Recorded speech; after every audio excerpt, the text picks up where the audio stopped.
Welcome to the Wednesday edition of the Todd Veinotte Show. I'm Dan Alstrand. Glad you're able to spend some time with us this morning. The warm-up is here, but with warm temperatures this time of the year, in January, it comes with fog. And my goodness, is it foggy out here in downtown Halifax right now. 2 degrees on the drive-in this morning. I got a couple of emails from you on your commutes telling me of and warning us of some black ice, particularly in the Bedford area. I'm assuming that as the temperature continues to rise, that will go away. And I know that the roads work crews have been out this morning, and I would imagine they've got some salt on it. But there might still be a few of those patches kicking around, so make sure you keep that in mind if you're traveling today. And for goodness sakes, if you're in the fog, make sure your headlights are on. Somebody did my commute in today that had absolutely no headlights on, no taillights in the fog on the 102, asking for trouble. Rain is forecast. That, of course, is going to create a bit of a messy condition here. But we're looking at temperatures in the mid-single digits today. So that looking like it's going to be a welcome relief. I know that some of the kids that have been out on the pond skating and enjoying the winter ice are probably not going to be doing that much longer as we get this warm up over the next couple of days. And it, I would imagine, be a welcome relief to the cold that we've been experiencing since, well, Christmas, right? It's been pretty cold around here. Still getting over the cold here. I'm starting to feel better. I think I'm on the other side of it now. But again, I apologize that I may not have the voice that I usually do, but we're going to struggle our way through it. And we, of course, will extend our can I call it belated birthday wishes to Vanessa Van Inez, who celebrated her birthday last night and told me that she had a wonderful day with her kids, and we didn't get her a cake. She didn't say that, but we didn't get her a cake. Maybe next year we'll put that into the budget for Vanessa. What do you think? Nova Scotia Power's public hearings are getting underway today. Yep, nobody's forgotten about those rate increases yet. Have we? It seems that everybody is opposed to this. From the Premier to the Leader of the Official Opposition to the Leader of the Liberal Party to the interveners. Everybody is saying that this was it 3.8% this year and then 4.1 or 4.2 next year is just too much to handle. Claudia Chender says that the cost of power over the last couple of years has gone up about $400.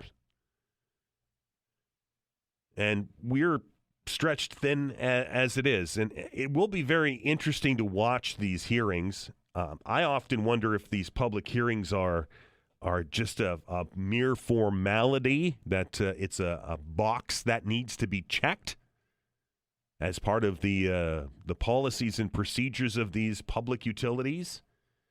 And they really don't accomplish much. But I think this time around we might be in for a bit of a surprise. It will be interesting to see what our government does. The Premier's been very open about his about being upset about this increase in power rates and said he's going to do something about it. What he can do, I don't know, but he says that he's got that on the agenda. So we do the open hour at noon today. Because, of course, it's Wednesday and 11 o'clock today. We will be opening up the phone lines for Dr. John Gillis and house calls. He'll be here to answer your medical-related questions. And then we'll do the open hour at noon, and I'm going to ask you what you would tell Nova Scotia Power if you were able to appear before them as they go through this process, this public process at bringing in a 3.8% increase in power rates this year and a 4.1 or 4.2% increase next year. What would you tell them if you could look the CEO right in the eye and give them your thoughts on these increases? I'm interested in your thoughts on that. You no doubt heard the public alert that went out a few moments ago across the airwaves. It's not certainly anything that's happening immediately here in the HRM or in areas surrounding, but it was or is an ongoing incident, I guess, is the right way to describe that, in Cape Breton, in Sydney. This is from the Nova Scotia Alerts app that I subscribe to, and I urge you to, if you haven't already done so. It can be valuable at times. But the alert says that Cape Breton Regional Police have found a live explosive, a grenade, at an address on Pitt Street in Sydney. Now, CBRM police are asking people not to attend the area and are in contact with residents and business owners in the area if evacuation is required.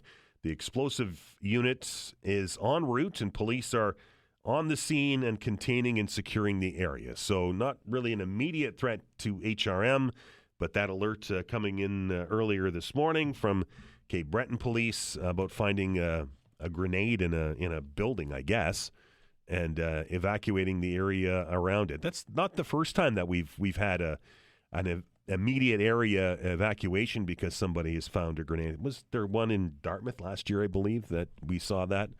Anyway, we'll keep you up to date on what's going on with that, and any updates that we get, we will certainly pass along to you here on the program. Don't normally talk about the Toronto Maple Leafs much because there hasn't been much to talk about on the early parts of the season, but it appears that, am I maybe speaking out of class, that the Toronto Maple Leafs have kind of turned things around. Another win last night over the Florida Panthers, and Austin Matthews honored for becoming the Leafs' all-time goal-scoring leader, usurping Matt Sundin in the top of the list. He got another goal last night. If I heard Simon correctly on the sports this morning, that's the sixth win in a row for the Leafs at home. So those early season stumbles for the Maple Leafs appear to have been put behind them and rolling forward. Is this Stanley Cup team? I don't think so. But it's always nice to see that the Maple Leafs will likely make a playoff run here. It's important for hockey in Canada, I think, that the Maple Leafs and all the Canadian teams make that run. The Winnipeg Jets, though, holy smokes, they're in a bit of a completely different realm. They've lost a bunch in a row now, and times are tough in Winnipeg as the Jets suffer. So hopefully the Canadian teams will turn it around as we get into the winter season. We know that the schedule this year is going to be a bit different because the NHL is going to the Olympic Games. So there's going to be a shutdown for a couple of weeks while that tournament is held. And I know that many of you, including myself, are looking forward to watching that Olympic tournament in Italy, should they get the rink finished. And as I mentioned yesterday, I think that tournament's wide open. I think that the days of Canada being a perennial favorite for the gold medal, I don't think we can go there anymore. The rest of the world has caught Canada, and boy, there's some of those rosters. I was going over them yesterday from some of the other nations, the Americans and the Finns and the Swedes. Some of those rosters are laden with talent. So it will be interesting to see who can put those teams together and who can make them forge them into a unit. Sometimes when you put all of that all-star talent onto a team, it doesn't mesh. And we will see what's going to happen when that tournament begins in February. And, of course, we'll be pulling for Team Canada, and we'll keep you updated on what's going on with the Olympic Games as we get closer to those events. We have lots planned for you today here on the show. We have been talking a lot about Ozempic, right? You can't go very far without seeing some kind of ad or some sort of article or whatever about Ozempic. I mean, you just turn on your television, right? I think there's a lot of misconceptions out there about this drug, so we're going to get to the bottom of that after we take our first break here on the program. It's Alzheimer's Awareness Month as well, and it's an important time. It's a dementia and Alzheimer's is such a tragedy for families and for those that are afflicted with it. We're going to have a conversation with the CEO of the Alzheimer's Society of Nova Scotia, John Britton, will be joining us. And we're also going to check in with our friend Garreth MacDonald, who has some team news, some roster moves yesterday. And Little Bird told me that we may have some giveaways this hour. So very glad that you're with us here on the program. And we are going to take that first break right now. And when we come back, a conversation with a co-director for the Center for Weight Management and Wellness at Mass General. That is Dr. Carolyn Apovian. You're listening to The Todd Veinotte Show. I'm Dan Ahlstrand. We're back in minutes.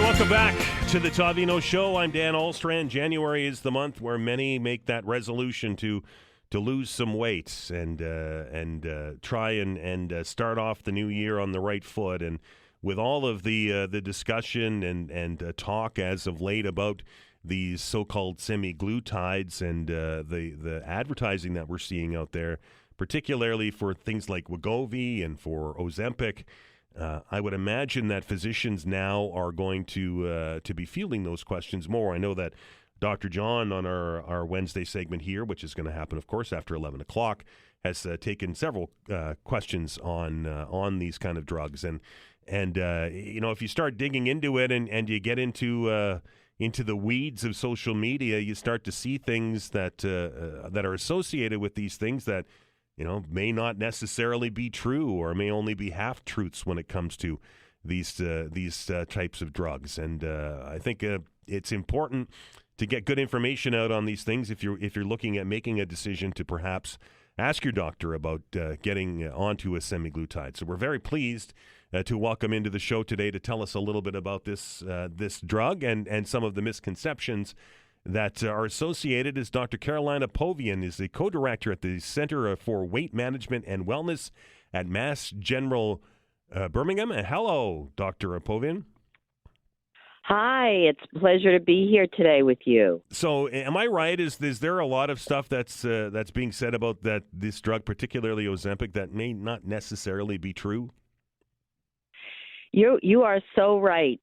So the idea of, let's talk about this idea of microdosing. I think that's what you're leading us into, which really, it did not come, this idea did not come from scientific evidence. It came from social media and people out there just trying to use the drug and mitigate side effects and try to get this a similar outcome, which is weight loss with less side effects and maybe even less cost. So that's where I think this came from.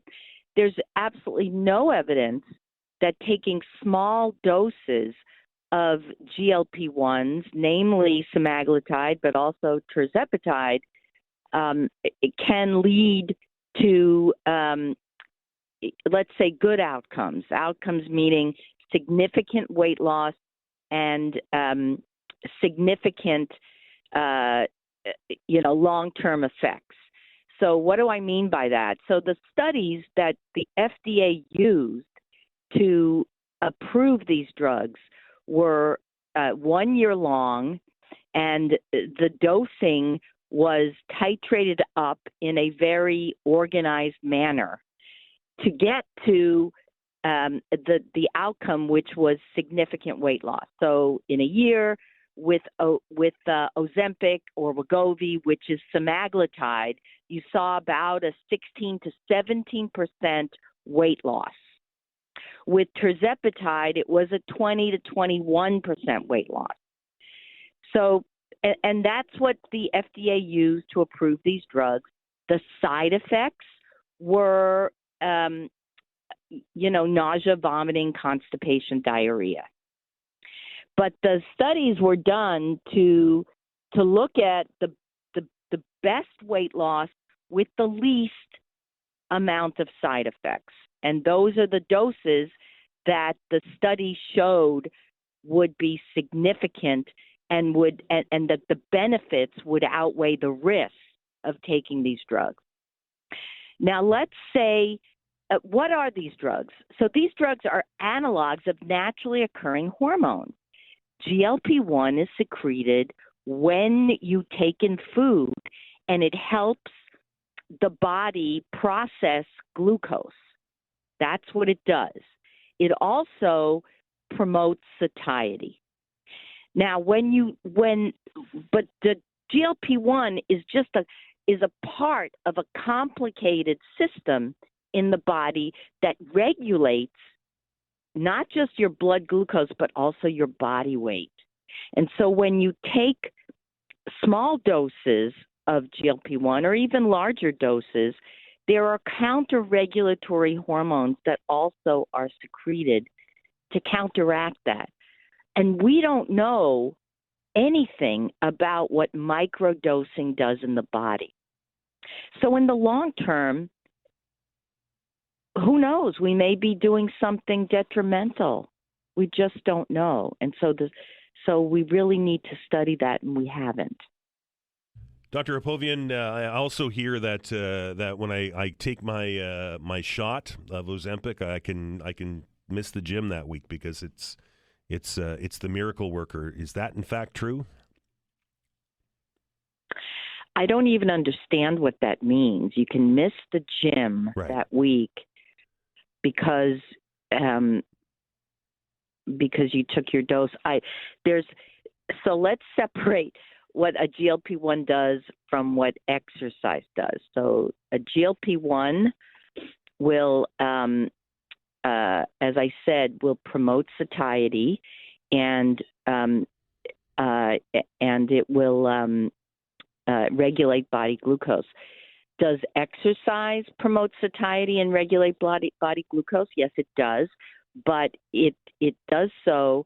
It also does many other things. It puts you in cardiovascular fitness. It can build muscle mass. So it really does different things from what taking your GLP-1 does. So I think that this is not a matter of what you're doing for 1 week. This is a matter of what you do for a lifetime. So that's the key here. Why do we have GLP-1s in our armamentarium as a medical organization? Why do we have GLP-1s? We have GLP-1s because they have been shown to help people with obesity lose 16 to 22% of their body weight in 1 year. And if they continue to take that medication, they will continue to maintain that body weight loss. That's very key. So these drugs were never meant to be taken intermittently, let's say, or stopped. And that's the key here. If you microdose GLP-1 and then you stop because you lost some weight, you're going to gain it back, most likely. And in fact, we don't know what the counter-regulatory hormones are going to do. They may set you up for something deleterious in the future. You see what I mean? It has not been studied. Is it if you start on one of these drugs, is it a for life? Do you have to stay on them, or is, as you say, would you, if you stop taking them, will you see your weight loss returned? Well, yes. If you stop taking them and you lost a good amount of weight, it is very likely that the weight will be regained. Because why is that? Because GLP-1 is an incretin hormone that the body makes to regulate your body weight. It communicates with the brain and tells the brain, you just ate, therefore your body fat is safe and you're not starving. But there are so many other hormones that are at work here that we have found through science that taking a GLP-1 will help you lose some weight. And as long as you keep taking it, the weight will be kept off. So, in other words, it is for the disease of obesity. It is not meant to help people lose weight who do not have obesity, because that's where the risk-benefit ratio can be different. Let's say you gain 10 pounds over the holidays, and usually you would eat less in January and exercise and lose it. And now you decide to microdose a GLP-1. Well, that may work, but then when you stop the GLP-1, you are going to gain the weight back. So if you don't have obesity, it is very important to maybe lose the weight that you can lose voluntarily by increasing your exercise and dieting. But again, that has to be maintained. Now, people with obesity are defending a higher body weight. It's a disease, and we think it's from a defect in these very complicated pathways that we're talking about here. And so that's why people with obesity take this drug, or should take this drug, to reduce their body weight. But just like hypertension or diabetes, when you take a drug and your blood pressure, let's say, goes from 150 over 100 to 120 over 80, you don't stop taking that drug because you know your blood pressure is going to go back up. Right. Same thing with obesity, right? That's the whole point. And so in the end, these drugs are for people with a disease, not for people to play around with who only need to lose a little bit of weight and they don't have the disease. Because in the end, the risk might outweigh the benefit. We don't know what that risk is. We haven't studied it. Dr. Apovian, I'm not on Ozempic, but I've spoken with people who are, and they tell me that once they started the routine, that it changed their habits because they just didn't feel hungry. Is that how it works? It can work that way. So we know from studies that when you take Ozempic, Wegovy, Mounjaro, and Zepbound, your habits change. You're not attracted to ultra-processed foods, sugar, sweets, and you're not attracted to alcohol. And I have a patient who told me, it makes me want to go to the gym. It makes me want to eat salad. That is the life-changing piece of this. But again, this is for people with the disease. For people who don't have the disease, yeah, it can make you want to eat salad and exercise, but why do it that way when you can do it, when you can just eat more salad and go to the gym without a drug because you don't have the disease? Because if you take the drug, you're basically gonna, if you stop it, then your weight will come back. That's right. The whole point. Dr. Apovian, I appreciate your time. Yeah, I hope it's a very complicated system that we're trying to talk about here. For sure. It's not simple. Absolutely. Thank you for your time. Appreciate it. Absolutely. Pleasure to be here. That's Bye-bye. Dr. Caroline Apovian, a co-director for the Center for Weight Management and Wellness at Mass General. We're going to take a break here on the program. When we come back, it's Alzheimer's Awareness Month, and we'll have a conversation with the CEO of the Alzheimer's Society of Nova Scotia. John Britton will be your guest. You're listening to The Todd Veinotte Show. I'm Dan Ahlstrand. We're back in minutes.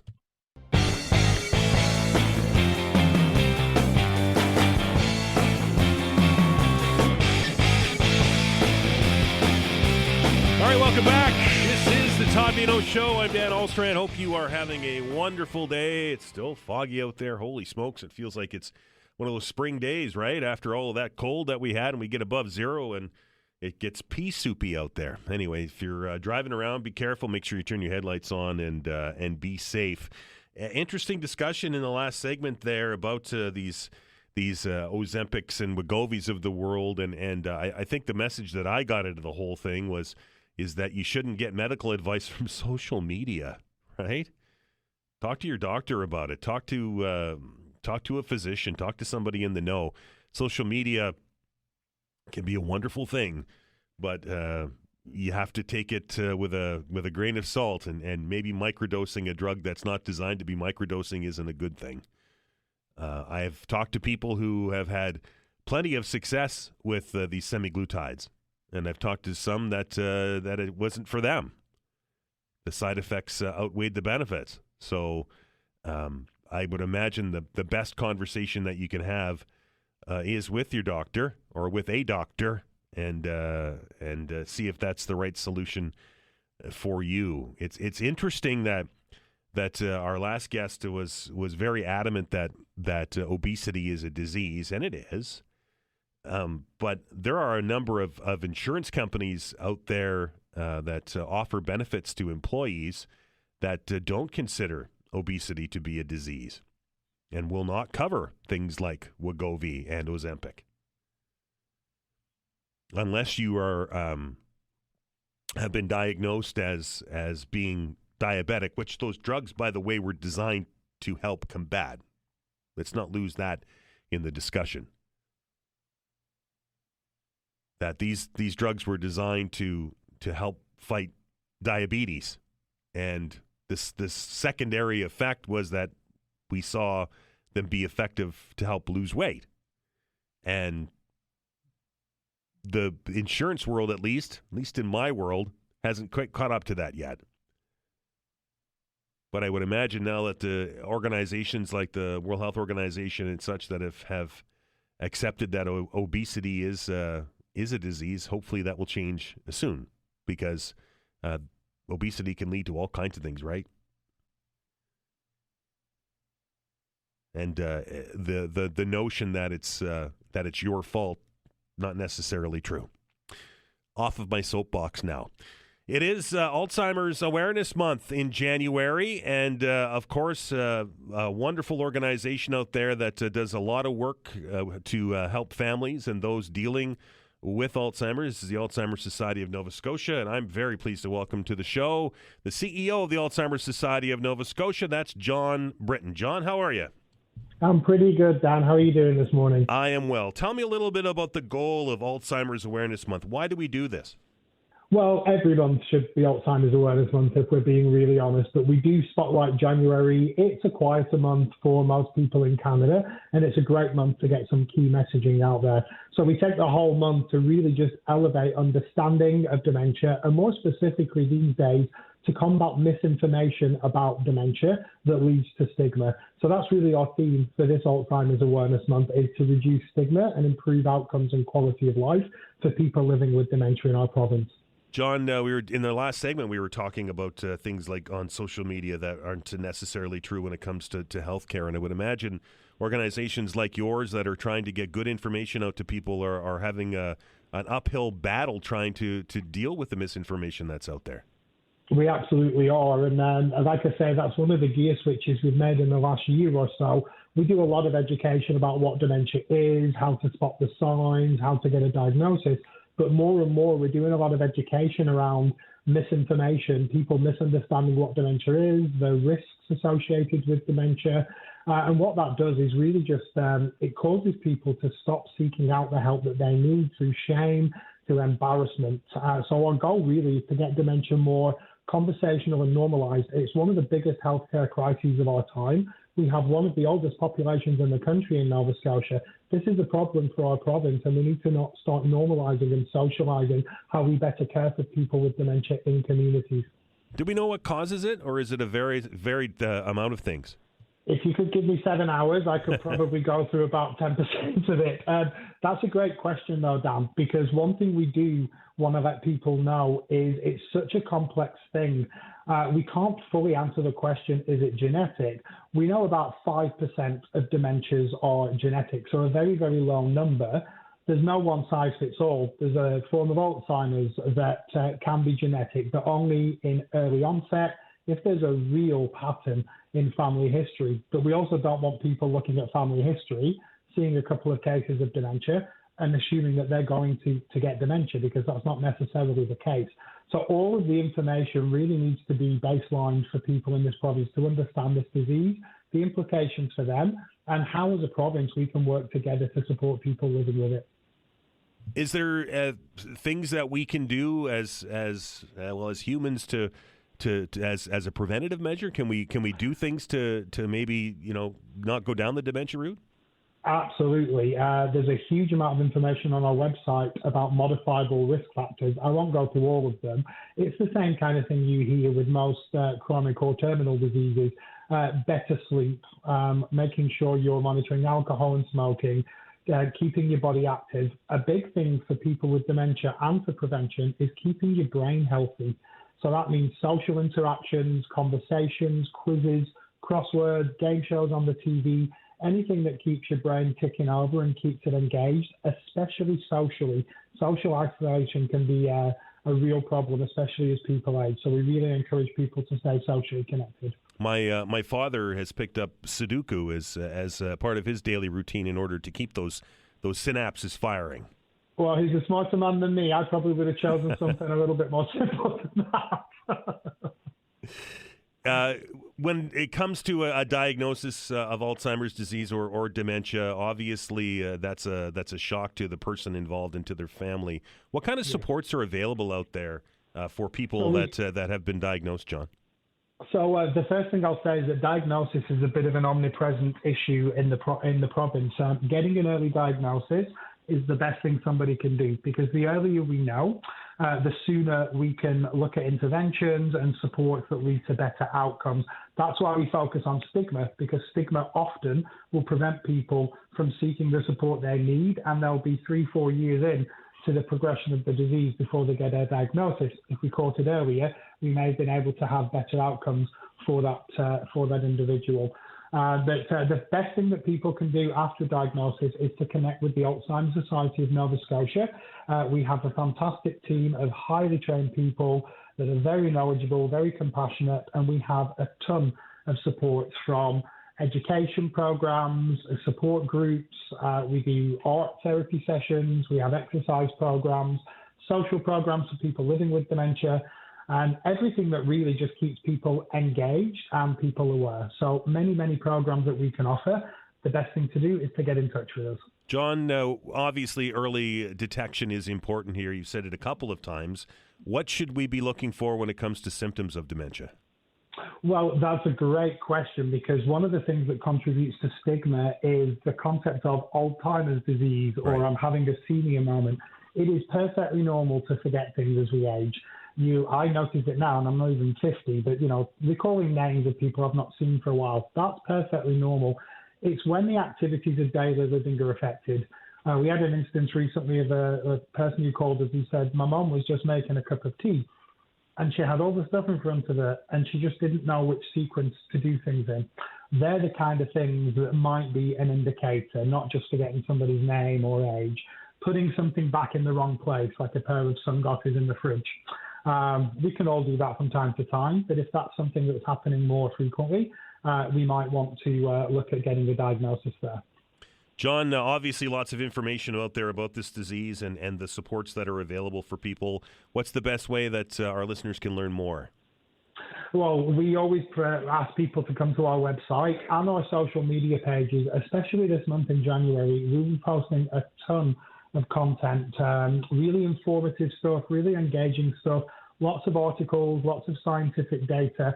Please follow us on social media. Please talk about this. I think the most important thing is to normalize dementia in our communities, because it's normal in our communities. We need to start treating it as such.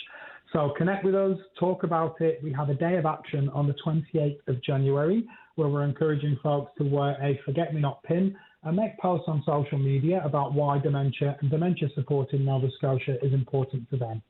John, I appreciate it. Thanks for the great work. Thank you very much, Stan. Appreciate the time. That is John Britton. He is the CEO of the Alzheimer's Society of Nova Scotia. When we come back, some roster moves within the organization of the Halifax Mooseheads. A conversation with our play-by-play announcer, Garreth MacDonald, when we come back. You're listening to The Todd Veinotte Show. I'm Dan Olstrand. Back in minutes.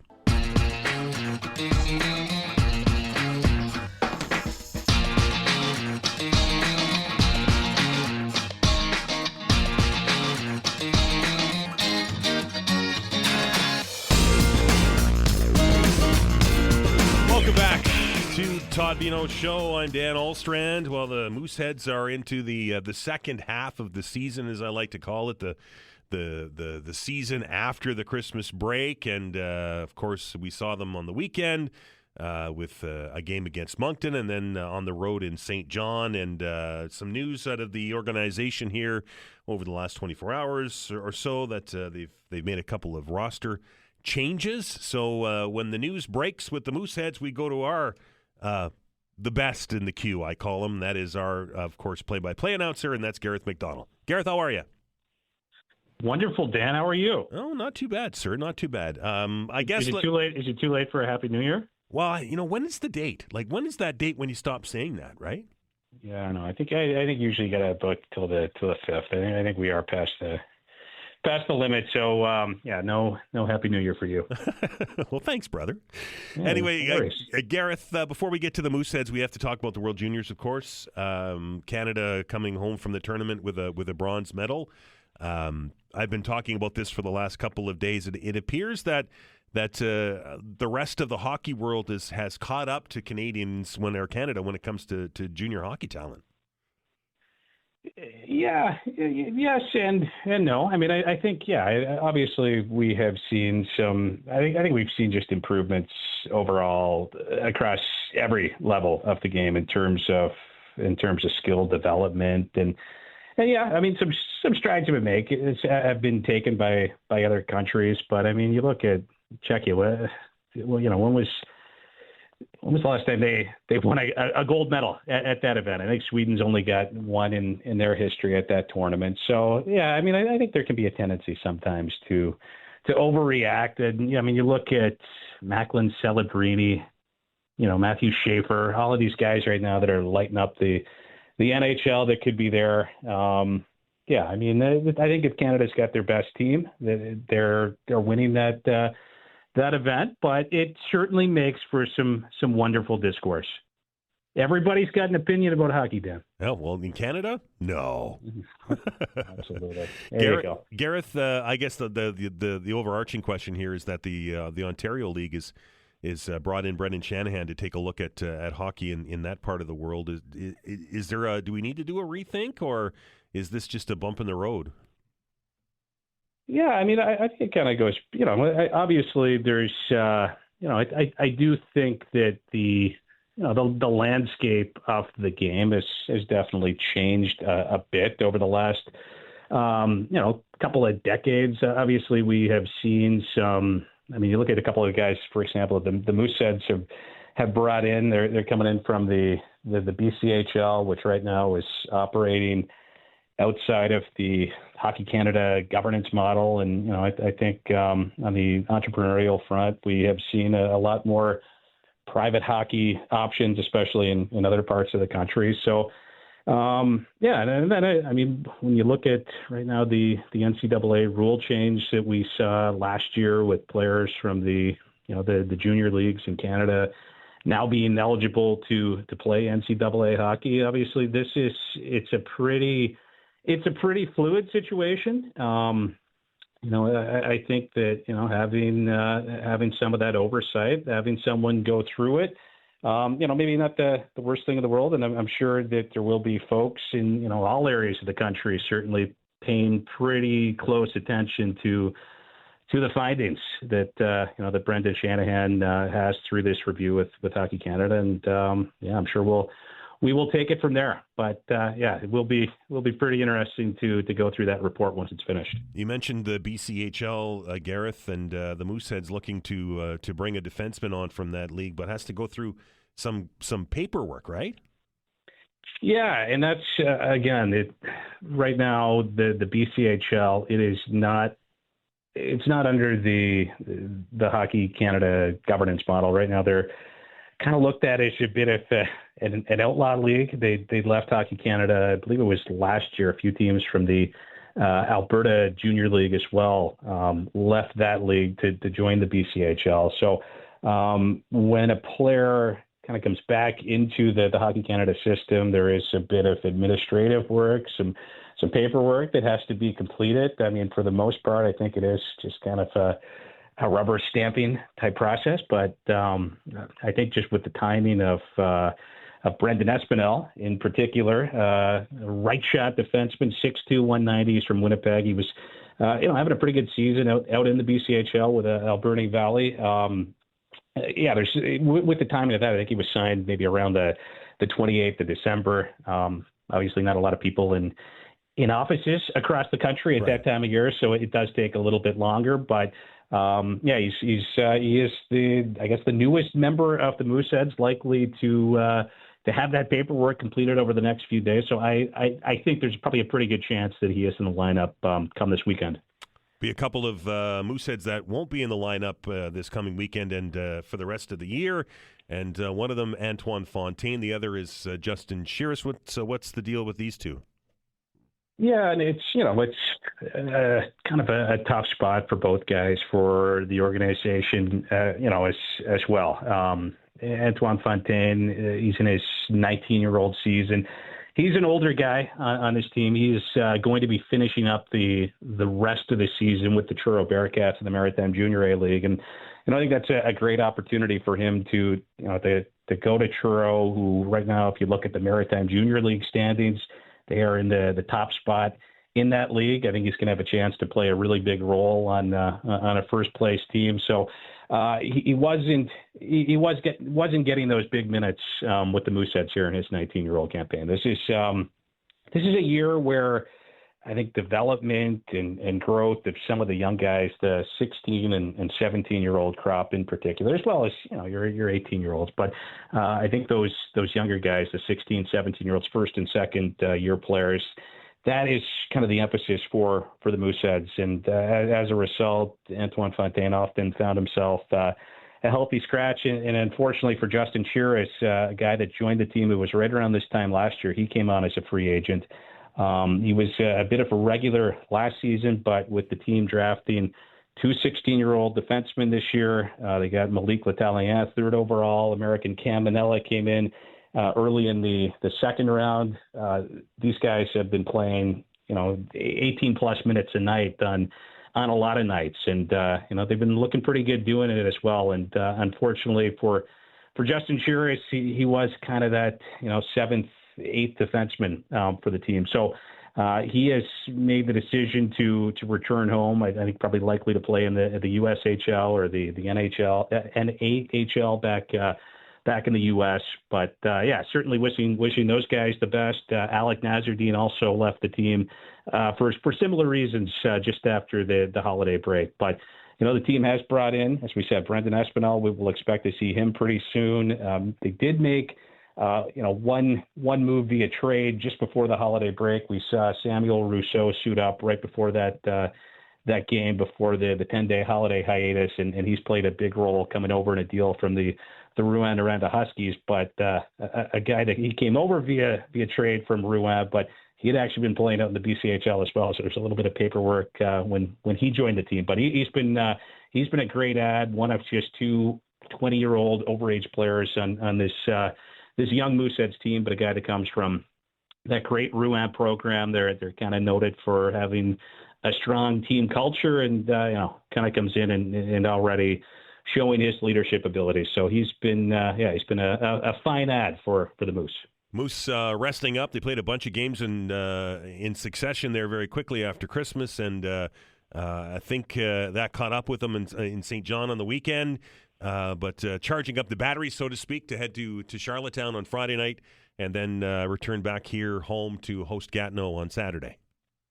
Yeah, no, exactly. They had a lot of hockey there. It was 5 games over 8 days, and if you look at that game, they played Cape Breton on Tuesday, December 30th, 7 p.m. puck drop in Halifax, and then those two teams turned around the next day and they're facing off in Sydney at 2 p.m. So that was it's a pretty tight turnaround, a lot of hockey. But yeah, I think if you look back to last week, a lot of hockey played, but definitely the silver lining that game, the second game against Cape Breton, as well as the game on Saturday night at the Scotiabank Center, facing off against one of the very best teams in the queue and in the Moncton Wildcats.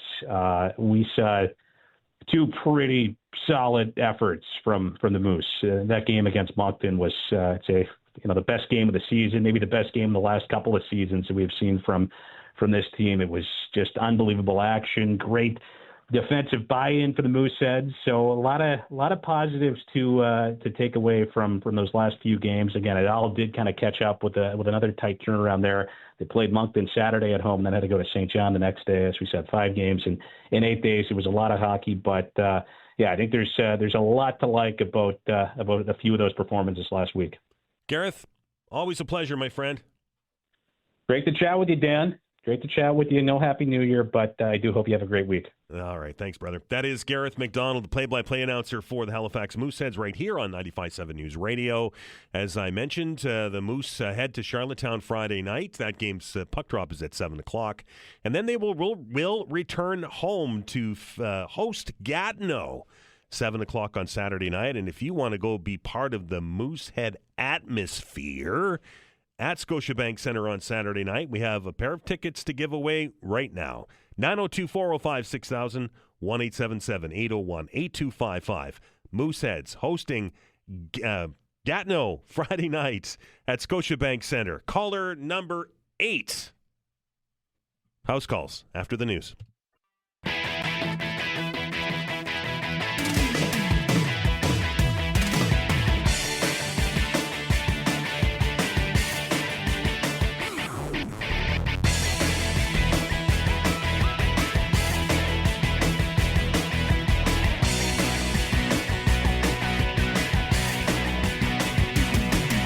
All right, welcome back.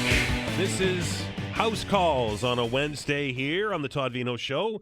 Telephone number is 902-405-6000 or 1-877-801-8255. If you have a question for Dr. John Gillis, a golden opportunity to get it done quickly. Again, 902-405-6000 or 1-877-801-8255.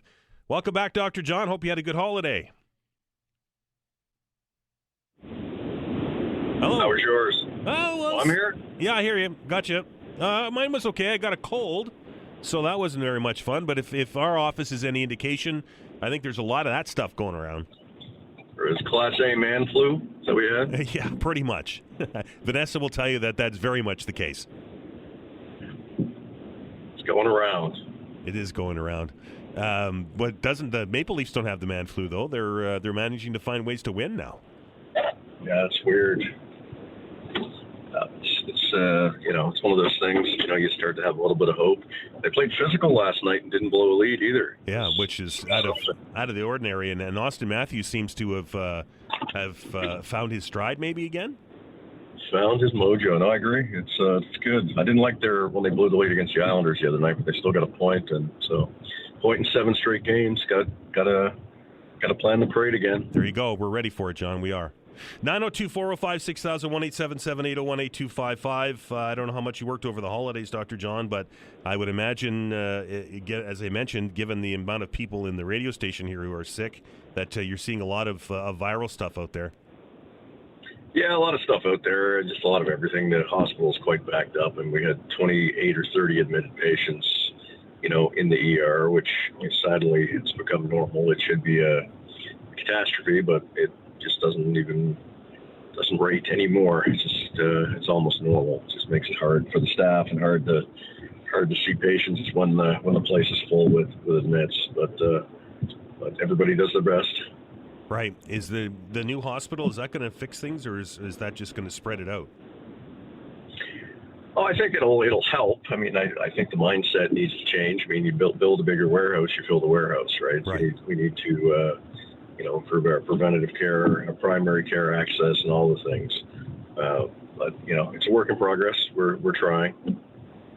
We earlier in the show today, Dr. John had a conversation with a researcher out of the United States on these semaglutides and Ozempics and Wegovy's of the world, and some of the misinformation that was out there, and got an email in response to that, wondering if there are any recommendations for some of the side effects that come with these drugs. As I understand it, some of the side effects can end up being things like diarrhea, and in this case, was nausea. And the emailer is writing that really unhappy with the nausea, bloating, and the general discomfort almost daily. I don't want to stop the medication, but I'd love to hear some ideas on how to make it more tolerable. Do you have any suggestions?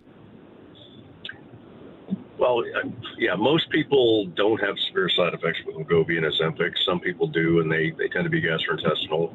Sometimes it's diarrhea, it can be constipation, it can be nausea, and all those things. So, I don't think there's a magic solution. It does seem to be dose dependent, so some people need to back off on their dose. From my recent experience with it, because I've been prescribing it a bit more lately, the worst side effects seem to be the day of when you take your dose and the day after. So maybe try not to do it when you're, busy. Have some Gravol or something else to help with nausea on those days, and be prepared for it. For those that don't know how it works, Dr. John, it's an injection. Is it weekly? Is it monthly? How does it work? Wegovy and Ozempic are weekly. There's also a pill form of semaglutide. I think it's called Rybelsus, but I think most people use the injectable form, which is weekly. And you mentioned the side effects, are they common? I wouldn't say common. I mean, again, this is all fairly new. I don't have a ton of patients on the stuff. Most people that I've had on it have done well with it, but some people do get nausea and diarrhea, that sort of thing. 902-405-6000, 1-877-801-8255. That is the number if you want to get in and have a question answered from Dr. Gillis, or maybe get a second opinion on something. Here's a golden opportunity to do so. Telephone lines are wide open. 902-405-6000, 1-877-801-8255. Got another email question here, Dr. John, and it reads, "Hey, Dr. John, I broke my leg a couple of months ago, and I was on some medication for pain. My leg still hurts. The pain medication prescription has run out. I asked for a refill. My doctor said no. Any thoughts?" It's pretty broad. Depends what you were given. We often give very high strength stuff right after someone breaks a leg. Usually people can come down to something milder. So I guess that's the question, is what were you given initially and what are you looking for? Weeks after, again, it depends on the break, depends on how severe it was, where it was. But most times the pain fades as things heal. You may need, oxycodone or hydromorphone initially with a severe break, but you shouldn't need that on an ongoing basis, and generally it's not a good idea. So you want to look for something milder that's managing it, an anti-inflammatory, Tylenol, whatever. So it probably should have that conversation. Is it normal for a doctor to say no if you ask for more painkillers? Well, it depends what it is, right? Generally speaking, you shouldn't need them after something heals. If you're on the high test stuff initially, yeah, it probably is. Why do you need the high test stuff a month later? But every case is different, right? 902-405-6000, 1-877-801-8255. Dr. John, I mentioned I have the man flu happening here. Any suggestions for getting my energy levels back? Because this show's wearing me out. Yeah, I wish it was magic. Just, sleep, hydration, add ibuprofen or Tylenol or both alternated for aches and stuff. It's, a lot going around. I had something a couple days ago. I just felt achy all day, and thankfully it didn't progress into anything more, but I just loaded myself up on ibuprofen and, said, you must get through this man flu, and I did. I was hoping you were going to say Donair sauce. Ooh, now that would be good. Now, if they were to make a Donair sauce with ibuprofen or Tylenol mixed into it, what a perfect world we live in. $1 million idea there, Dr. John. And if King of Donaire is listening, don't be trying to steal that. 902-405-6000, 1-877-801-8255. We're going to take our first break. House Calls continues on the other side. You're listening to the Todd Veinotte Show. I'm Dan Alstrand. He's Dr. John Gillis, and we will be back in a couple of minutes.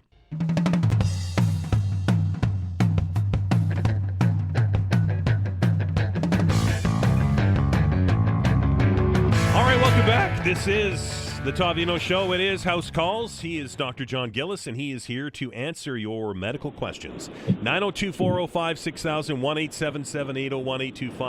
1-877-801-8255. Dr. John, let's go right to the phones and welcome Karen to the show. Karen, how are you?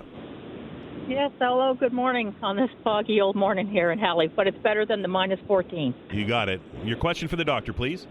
Yes, Dr. Gillis, I'm wondering, about 18 months ago, roughly, my husband was diagnosed with Parkinson's, stage 1 at that point. My question, though, is and he does have a neurologist, but he's on the levodopa-carbidopa medication, and since they increased it by another pill or so a day, I'm wondering, he gets a lot of flash, really strong headaches that he has to almost put both his hands on his head, and they're like a pressure headache, and they come fast and often. So I was doing some Google information and trying to get an appointment back with the with our neurologist. But is that a common thing with levodopa, that because of taking it that it causes or can cause flash headaches, or perhaps there could be something else going wrong that he may need an MRI? Yeah, I mean, you're mixing a lot of different things there. Levodopa, carbidopa can cause headaches. I'm not sure why, with just a small dose increase, you'd have a big jump. That seems a little unusual. And there's a lot of different causes of headaches. An MRI wouldn't be the starting point. It'd probably be a CT scan, just because it's easier to get. But it depends what the assessment shows. So, that's a bit of a tough one. If you're having new headaches that are severe, our recommendation is always to get them checked. And sometimes it's nothing. It may just be the medication. But if it's severe enough that it's affecting them, I would get that checked sooner rather than later. Yes, and our family doctor has put in for a CT scan, which was some time ago, and of course I know that's going to take time. I would think that in the end then, if it got to be the point that it's unbearable and it may be a long wait, we'd have to head him into Emerge to have a check for it. That might be the only other thing to do. But we'll keep the medication going as prescribed, because of the offset of what happens when he doesn't take it is another thing to look at. But I appreciate your thought on it, and that was where we were thinking. Keep up with the medication and then continue with our family doctor in case he needs another test. Take care. Hope it goes well. Thanks, Karen. Appreciate the call. 902-405-6000, 1-877-801-8255. Let's grab another call here, and we welcome Scott to the show. Scott, how are you? Hey, good morning, guys. Doc, I had a question regarding, I guess most people call it golfer's elbow, but it's not necessarily from golf. I am pretty active. I'm a hockey player, mid-50s dude. I go to the gym a lot, so I'm pretty active. I'm trying to find a way to resolve golfer's elbow, particularly in my right arm versus my left. I had it in both. My left seems to be a little bit better, but my right is just aggravating to the point where it's getting in the way of being able to perform. Just curious if you had any solutions other than stop doing anything for 2 months. Yeah, I mean, the starting point would be ice, oral anti-inflammatories, topical anti-inflammatories, cortisone shot, sometimes some of the physio modalities such as, dry needling, ultrasound, electric current can help. Any one of those things might help you. I inject elbows all the time, anti-inflammatories, with cortisone to settle them down if you don't have that available. But the starting point is usually ice and oral or topical anti-inflammatories. That's good. So I've never had one of those injections before, but does that just basically, what does that do? Does that mask the symptoms for it to have an opportunity to heal, or does it just produce inflammation which allows it to heal, or what's the outcome there? Well, yeah, the cortisone reduces inflammation, which contributes to the healing process. Now, it's like anything. If you get a shot and you're just doing the same thing with no rest at all, it'll it's like, something's on fire. You pour some water on it, the fire goes down, maybe it goes out. But if you pour more gas on it, it's going to fire back up. So it's the balance, right? The cortisone will lower the inflammation. Sometimes it's definitive. Sometimes it just takes it right out, a little bit of rest, and you're good to go. Other times it gets worse. So. Okay, awesome. Yeah, sounds good. Is that the same condition that a pitcher would have when they talk about having surgery for their elbow? Is it the same condition? A little bit worse. They talk about Tommy John surgery, which is a real, messing up of the ligaments. It's actually a tear of the ligament in the inner elbow. So, thanks, Scott. I appreciate it. Best of luck. 902-405-6000, 1-877-801-8255. Golfer's elbow, Dr. John. Tennis elbow, same thing? Other side. Golfers is inside, tennis is outside. Oh, I didn't know that. I didn't know it was on one side or the other. And obviously, is it purely sports related, or is this something that can happen to those that aren't as physically active as, say, you are? Well, it's repetitive use, right? Whatever it is, whether you're golfing, I'm sure you get in other sports. I mean, they probably have a different name for it in places of the world where golf and tennis aren't that popular. But anyway, it's from activity. And I see people that have these afflictions that they put tensor bandages or have braces or supports on that. Does that help it, or does that why would we have the bracing on it? Just helps with positioning sometimes, and makes people more aware of their posture, which sometimes contributes to it, the repeated movements. 902-405-6000, 1-877-801-8255. Back to the phones, and we welcome Kevin to the show. Kevin, how are you? No, I guess I'm okay. I got an issue with my prostate. I wanted to ask the doctor a question about that. Sure, go ahead. First of all, doctor, I'm on Flomax. Is there any side effects, long-term effects, by using Flomax for long periods of time? I don't think so. Not that I'm aware of. Okay. My next issue is prostate cancer. My dad had it, but he died of something else at 63, but he had prostate cancer. I have a brother that had prostate cancer and had it treated with radiation treatment. They said they got it all, but it's returned and it's spread. I have a PSA level that's rising, but I have a very large prostate, 3 times the normal size, PTH, I guess. But I have an elevated PSA level.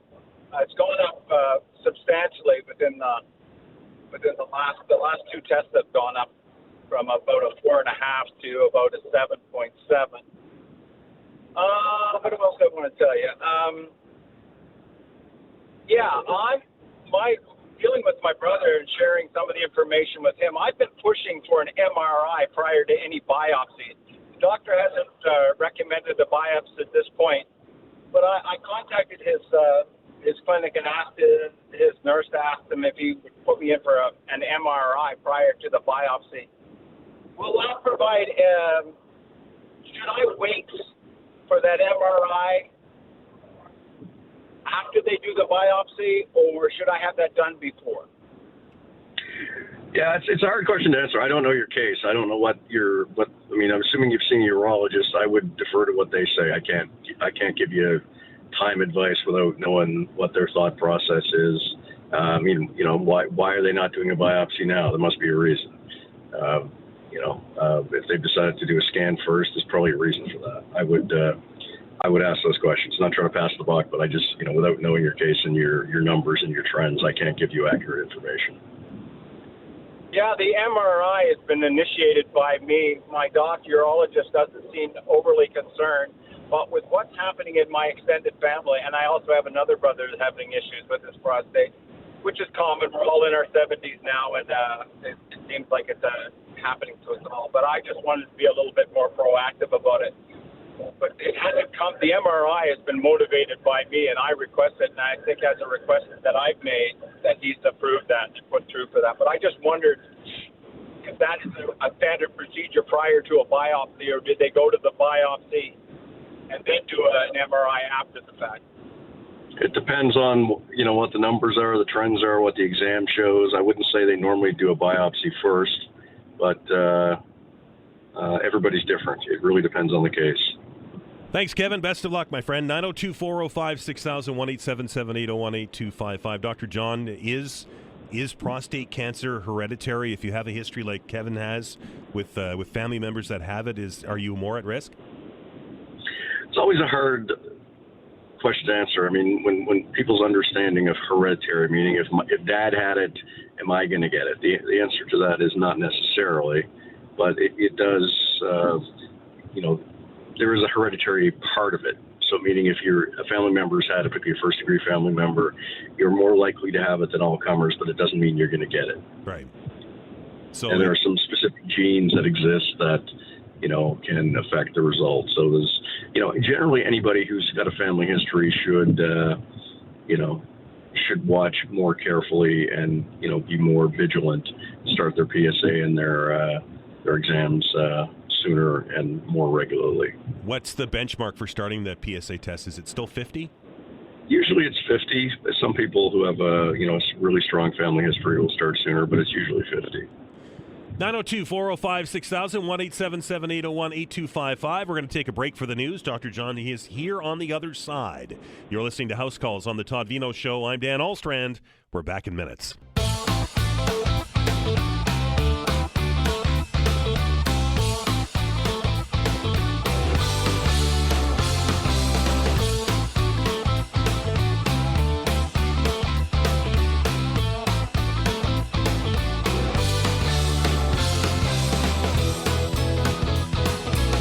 Back. House Calls continues. 902-405-6000, 1-877-801-8255.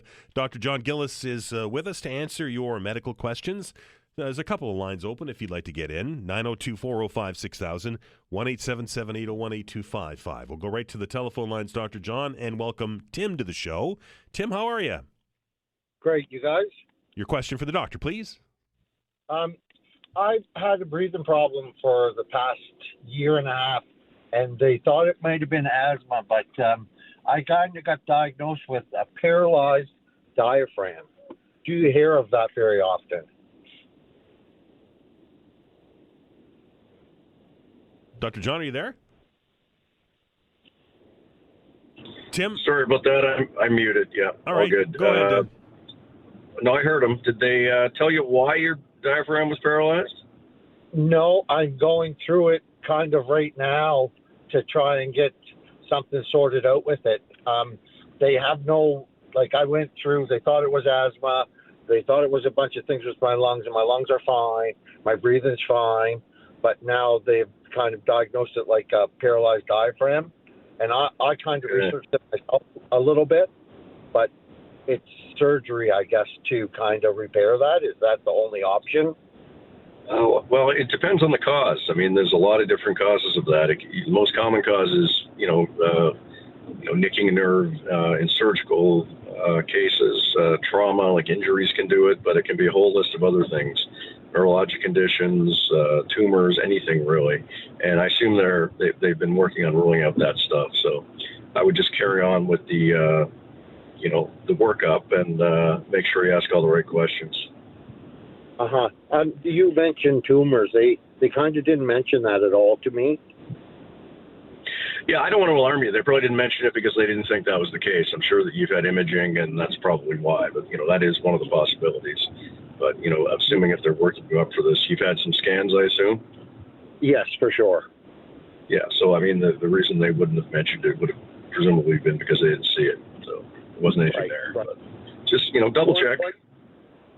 Sorry, one of the things they mentioned was the nerve with some stuff around it not reacting properly like it should. Is that like, does that sound correct to you? Like, what? Yeah. I can't really give you any more information without, seeing the scans and stuff. So, I mean, nerve damage can be caused by a whole list of conditions. So, again, I don't want to give you false advice or, worry you over the phone. It sounds like you're being worked up properly. Just carry on with that. Thanks, Tim. Best of luck. Thanks for calling. 902-405-6000, 1-877-801-8255. Paralyzed diaphragm. That sounds like that could be quite scary.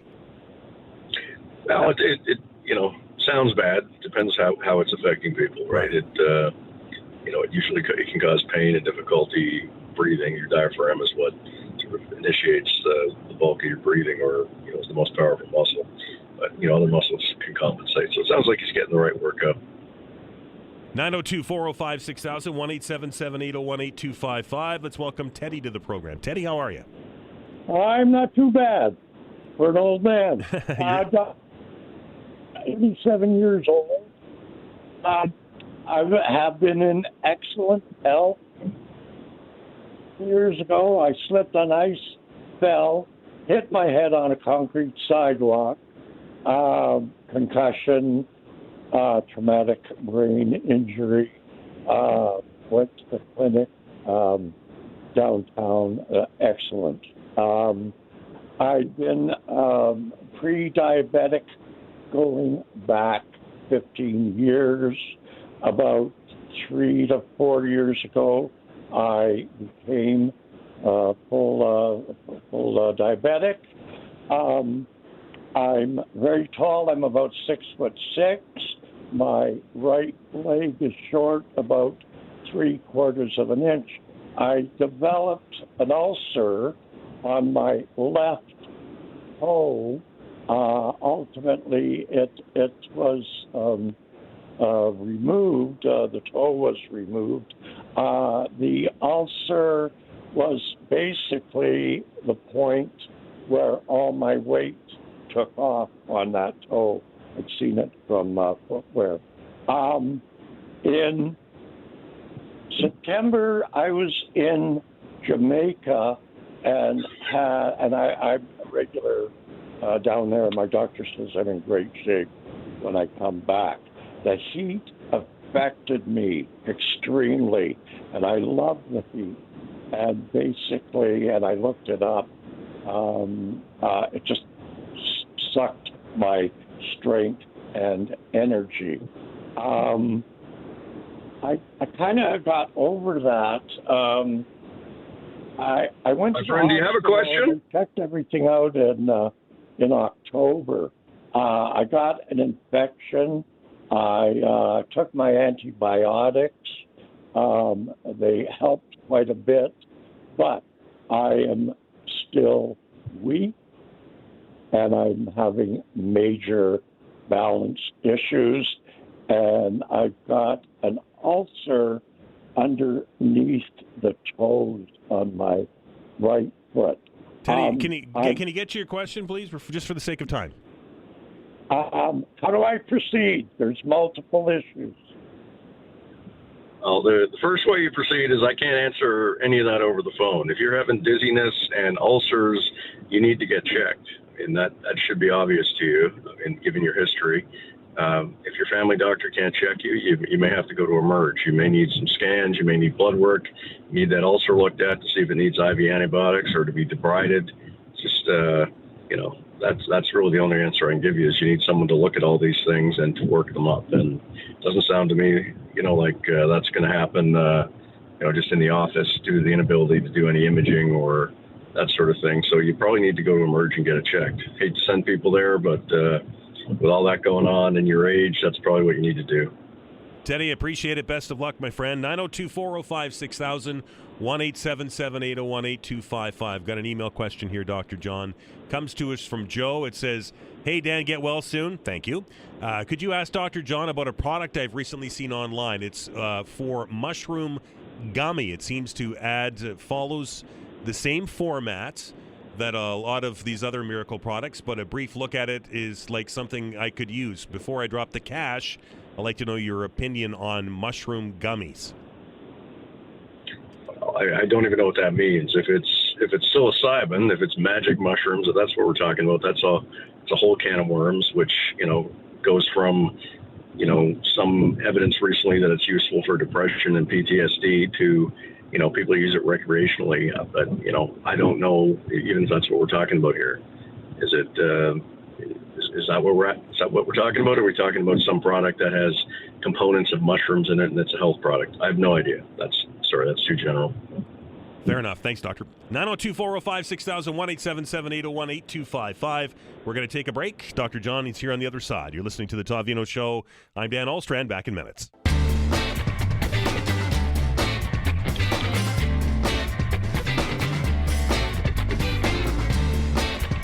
All right, a few minutes left here for house calls and Dr. John Gillis, 902-405-6000, 1-877-801-8255 is the telephone number if you'd like to get in and get your question answered quickly. Dr. John got another email question here, and it reads, a couple of weeks ago I had left-sided sinus pressure with clear, thin drainage out of that nostril.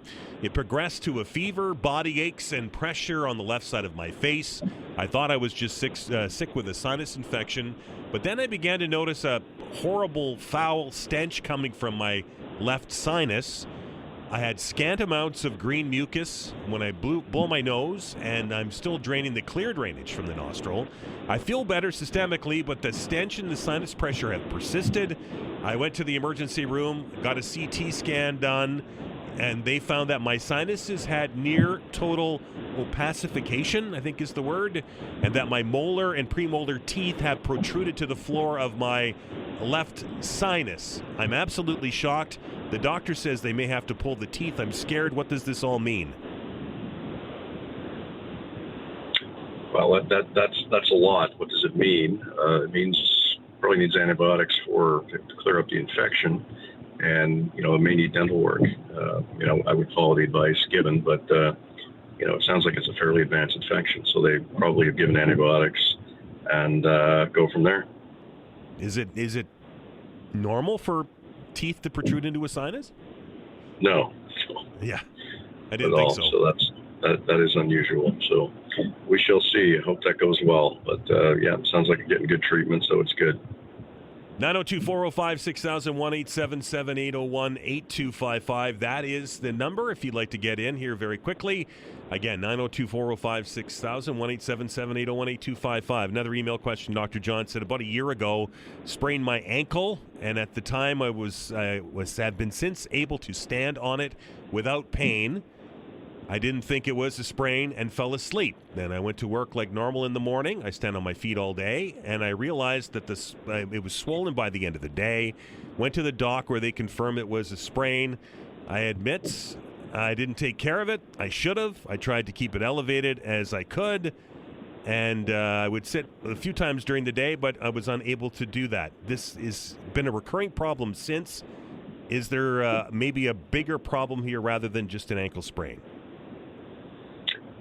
Yeah, I'm good, but I'm not that good. I mean, I can't answer that without examining it. What we often see with people who sprain their ankles and don't take care of them is you get a lot of swelling. The ligaments are loose, and what also happens when we sprain our ankles, I've done it many times, is those ligaments are supposed to be at a certain tension, and they help tell your brain where your foot is in space. After an ankle injury, you tend to get more unstable on your feet. One of the exercises we do is we get people to close their eyes and try and stand on one foot on the bad ankle, and you'll see that they really struggle to do it because they don't have the visual cues to do it. So anyway, what happens is people kind of keep re-injuring themselves if they don't have the proper taping or bracing. So you should get it examined, maybe by a physio, maybe look at wearing a brace to keep it stable, and look at means to get the inflammation under control. Again, if you can walk on something, odds of something being broken are very unlikely, but it's just most likely just an ongoing pain from inflammation and the instability causing it to be chronically re-irritated. A lot of people just don't even, raise an eyebrow to a sprain, but it can get real bad, right? Well, look, sprains can hurt worse than a simple break. I mean, I shredded my ankle when I was in high school, tripped on a wet stair, and I was in a cast for like 6 weeks. It's a mess. I've had, minor breaks that healed up quicker than the sprain. Most sprains heal quickly. It just depends on the degree of damage and how you treat it. 902-405-6000, 1-877-801-8255. Last email question here, Dr. John. Was tossing a football around the gym the other day, and I jammed my finger trying to catch one. The football was spinning awkwardly like a helicopter blade spinning, and it hit my left ring finger. The knuckle on my ring finger, the joint bent backwards somewhat. 3 hours later, the muscle or flesh near that area was somewhat swollen. I think the crease, that's where the knuckle bends, was a blue or a purple color. I can't fully extend my finger without pain, nor can I fully bend it. Should I go to the doctor, or can I heal this at home? Jammed fingers suck.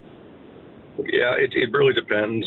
If there's a fracture there, it may not heal properly. If there's evidence that you've torn a tendon, which sometimes happens, that won't heal without splinting or sometimes requires surgery. So you need to at least have someone take a look at it and see what they think you've done. Sometimes, my hands are a bloody mess from years of playing rugby. I've broken all of them multiple times. I can put my right pinky finger 90 degrees in any direction. But it may heal, but you need someone to take a look at it to see if it needs splinting, if it needs an x-ray, or in the unlikely event, it may need surgery. 902-405-6000, 1-877-801-8255. The jamming of the fingers is terrible. It happens quite frequently, and it can be quite painful. Oh, absolutely. Look, and it's one of the annoying things that happens in a lot of sports. You see it in volleyball, basketball. You see it in rugby. I've relocated countless fingers over the years on fields. Often the other team like, hey man, you mind putting this back in? I'm like, yeah, sure. 902-405-6000, 1-877-801-8255. Let's see if we can squeeze one more call in here, Dr. John. We welcome Devin to the show. Devin, how are you? Hey, how you doing? I've been taking some hydromorphone for a shoulder injury for the last 3 months, about 4 milligrams every 6 hours, and done it next week. I'm not sure if that's going to make me real sick when I come off it or not, but is there anything I can do to try and use that a little bit? Or 4 milligrams every 6, about 3 times a day. There's two twos. But the number of pills you take total is usually 3 per day? 2 twos 3 times a day. 2 twos 3 times a day, so about 12 milligrams. Yeah. So the short answer is, if you're trying to come off it, you should try to wean down the dose, over a week or two, just so you're not cutting it cold turkey. Because if you cut a cold turkey, you'll probably have some withdrawal. So whoever's prescribing it, see if they'll write you a weaning course of it. Thanks, Devin. Best of luck. We're out of time, Dr. John. I appreciate yours. We'll see you next week. Sounds good, sir. Take care. That is Dr. John Gillis. He's here every Wednesday to answer your medical-related questions. Couple of minutes here before we take the break for the news at the top of the hour. And, of course, on the other side of it, we're going to open up the telephone lines for our Midweek Wednesday open hour. And there's certainly a lot of things to talk about out there today. The big news item, at least locally over the last 24 hours, is that the rate hearings begin today for Nova Scotia Power. And their potential rate increase of 3.8% this year and 4.1 or 4.2% the following year. It seems to be, to me, that everybody is opposed to this rate increase. The Premier has come out against it. The Leader of the Opposition, Claudia Chender, has come out against it. The Leader of the Liberal Party, Ian Rankin, has come out against it. The interveners that are in the hearings have all come out against it. I often wonder if these public hearings are just ticking boxes or if they actually matter. So what we're going to do here as part of the open hour, of course, the regular rules apply. You can talk about whatever it is that you want to talk about. But I'm curious as to what your thoughts are and what your words to Nova Scotia Power would be. If you were able to appear before this tribunal, this public hearing today, to share your thoughts on Nova Scotia Power and this rate increase, what would you tell them? We hear that power rates are $400 more expensive now than they were just a couple of years ago. We've got all of these other pressures that are on us when it comes to water rate increases and now power rate increases and tax increases.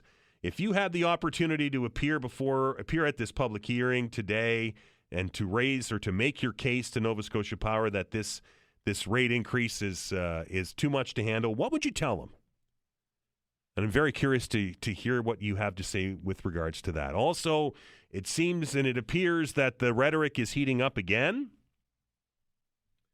Maybe it's not heating up. Maybe it just hasn't come down yet. The United States, I don't want to say doubling down on its threat to annex Greenland yesterday, the American government, the White House, would not rule out the use of military intervention to take over Greenland. There are some that are suggesting that the Americans want to buy the island. There are some others that they're willing to take it by force. European leaders yesterday in France, having a conversation over Ukraine, came together to show their support for Denmark and for Greenland in the face of this latest threat from the President of the United States. Some suggesting that if the Americans do move forward with this, is it a plan? That would mean the end of NATO. And then what happens in the rest of the world and in Europe? Your thoughts on the American plan to annex Greenland? 902-405-6000, 1-877-801-8255, or whatever you want to talk about. That's the beauty of the open hour, and it's going to happen right after the update.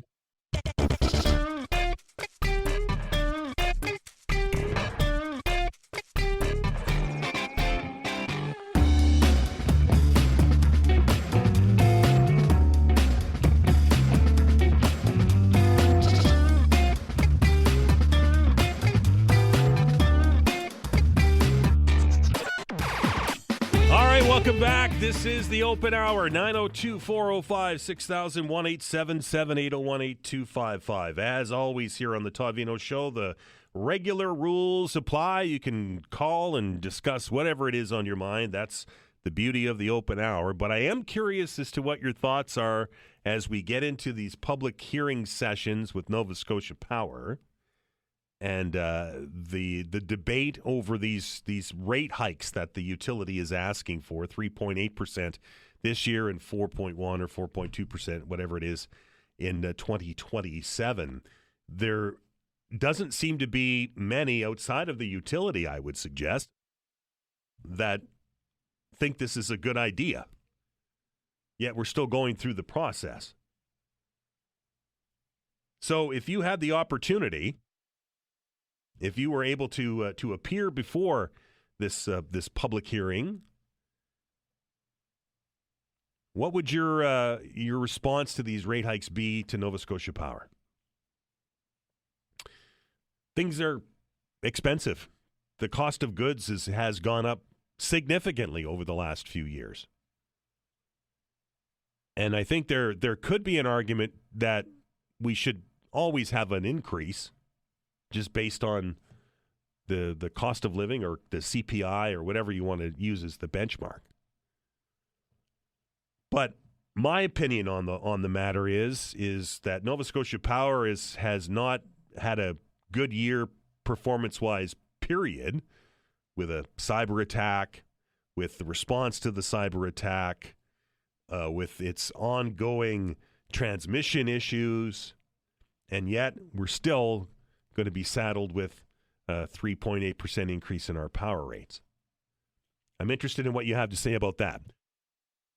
902-405-6000, 1-877-801-8255. I mentioned Greenland off the just before the news here. It's almost ludicrous to think, right? It is just something that I have trouble wrapping my head around, that this could even be a topic of discussion in 2026. But it's happening, and it just feels, and maybe I'm being alarmist, and I'm trying not to be, but it just feels like things are going sideways very quickly.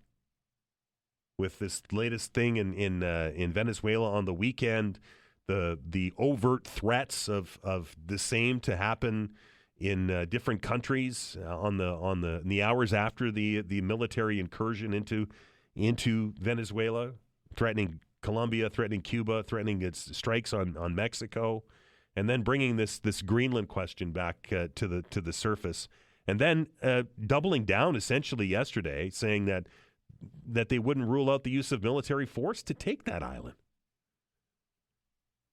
And the broader implications don't seem to bother the American president nor his administration. Denmark's a member of NATO. And what happens if a NATO member attacks another NATO member? I think it's the end of the alliance, and then the implications in Europe and around the rest of the world are quite scary. Your thoughts on Donald Trump's latest foray into the Greenland question? That might be something you want to talk about today as well. 902-405-6000, 1-877-801-8255. Let's go to the phones and welcome Chris to the show. Chris, how are you? Not too bad, Dan. How you doing? I'm okay. What's on your mind? Well, you nailed it. And if you're afraid, good for you. You've got every right to be, and well, everybody should be. I've been a studier of history all my life, and I've learned one thing is that history repeats itself because we never seem to learn from it. Right. What's happening right now, I've got a lot of concerns about, it's just where you start. The major powers are all flexing their muscles. It's like 1912 all over again. Russia's flexed its muscle. Israel's doing what? Basically, they're just urinating on international law and getting away with it. Right. And one major player has remained on the sidelines and is very, how can I put it? This is what frightens me, is that China has sat back on the sidelines watching this go on, watching the United States flex its muscle and get away with it, watching Russia flex its muscle and get away with it, watching all the countries basically a breakdown of international law. It's the right of might has come back again. And this latest thing with the U.S. seizing control of Venezuela's oil. Now, a lot of Venezuela's oil goes to China.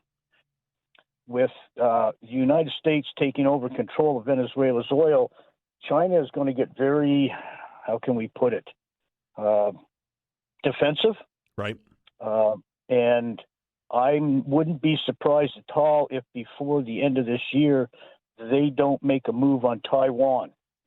There's the experts. I was watching something on that very subject last night, and they think that invasion is likely to happen before 2027. Oh no, it's going to probably happen sooner than that because everybody's getting away with what they're doing, And when you get politicians and world leaders are like little toddlers. I've always said, you give them an inch and they think they're a ruler. So, they're emboldened by all of this. And now Donald's going after Greenland, making noises, and it's all over again.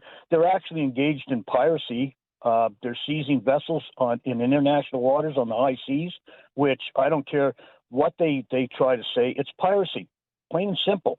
You are commandeering a ship on the high seas, which is piracy, and the whole world is making a lot of noise, but there's no move to stop it.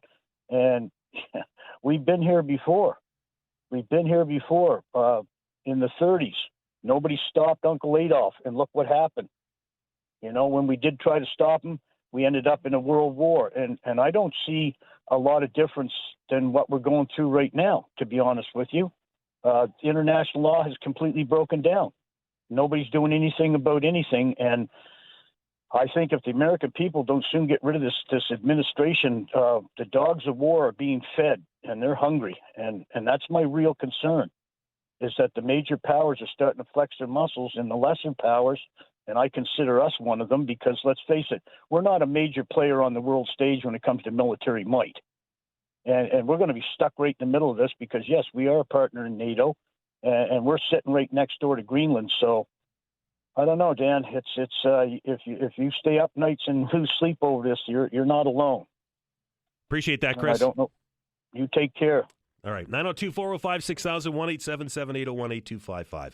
It's as I said before, I'm trying not to go down that rabbit hole, right? I don't know, and maybe I'm not being naive about the whole thing. I don't know, but it just seems inconceivable that we could be at this spot this far into our history, where we've, as Chris has laid out well, all of the events that have happened in our past, and we seem to be forgetting it, and I was happy yesterday to hear that the European leaders throwing their support behind Denmark with regard to this and saying that the determination of Greenland and Denmark should fall on the people of Greenland and Denmark and not be forced upon them. But I wasn't happy with the rest of the world leaders in their response to the Venezuela question.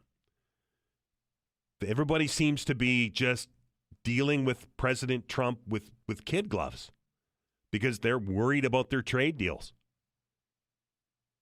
Now, I don't know if he's brilliant and this was all part of the plan, but to negotiate those deals with the UK and France and others and then have them say, well, we're going to see how this all rolls out, it kind of seems like it's all falling into place, right?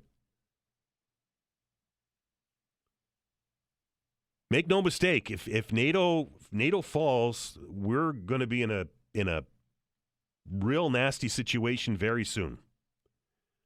We're going to take a break. The open hour continues on the other side. You're listening to the Todd Veinotte Show. I'm Dan Alstrand. Back in minutes.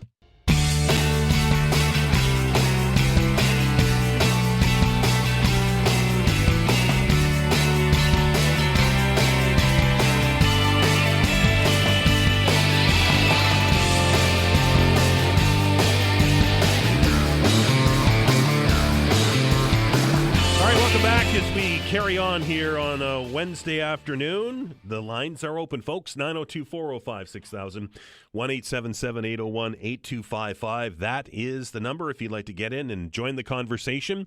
Again, 902-405-6000, 1-877-801-8255. Let's welcome John to the show. John, how are you? Good. Yourself there, Dan? I'm okay. What's on your mind, sir? I got to tell you, you're hitting the mark right there. Trump is just a bigger man, and people are feeding them information, mega and all that. And what they're doing is the same thing as what Hitler did with Poland and Czechoslovakia. He's going around taking, he's going to go after Cuba. He's going to go after Colombia, Greenland. I mean, it's the same damn thing, right? And people, I've been saying this for a while. The Arctic is up for grabs. Right? The Arctic is up for grabs, and if we don't start building our military with a lot of drones and stuff like that, doing what Ukraine does, he's going to try to take the Arctic up from us, right? And the big thing is that when it comes to all this, right, it's all been planned. It's all planned out, by Meghan and all this, and Donald Trump is just a bully on the street. And you know what all this is all linked to also is the Epstein files. Putin, right, has information on Trump. So when it comes to breaking up NATO, that's for Putin to keep his mouth shut, right? You know what I mean? If not, he's going to show the files that he has on Trump. That's what I got to say. What do you think about that, Dave? Well, first off, John, I appreciate the call, and I don't know if he's got files on it or not. And to be honest, with what we've seen from the release of the Epstein files, how much more damage can there be out there? I don't know what that is, but I think we often give politicians and political organizers too much credit for being as smart as we think they are. This is a long game. This is a chess match, and maybe this was all planned out, and maybe there are smarter people out there than I give them credit for. But to be able to organize this and to lay out this strategy the way that this is going, it would take a pretty serious mind to do that. And to be quite honest, I don't think that President Trump is that mind to lay out this strategy and this chess match that is unfolding. Is this a series of events that are coming together to create something different? Maybe, but I think that we have to be very wary of the next play here. To John's point, is that the Arctic is up for grabs. There's a lot of discussion about the reasoning behind the Venezuelan operation on the weekend. Some suggesting it was a human rights issue, that it was done purely to to remove a dictator and to bring a fugitive American justice to the courts. Others suggest that it would be or was done to unlock the oil resources, the heavy crude resources that Venezuela is currently sitting on. I did read some articles over the last day or so suggesting that President Trump and the American administration are urging, and I'm putting quotes around that, the new president, who was the vice president under the dictator, which if it was all about human rights, then why would you leave the government essentially wholly whole and just remove the head?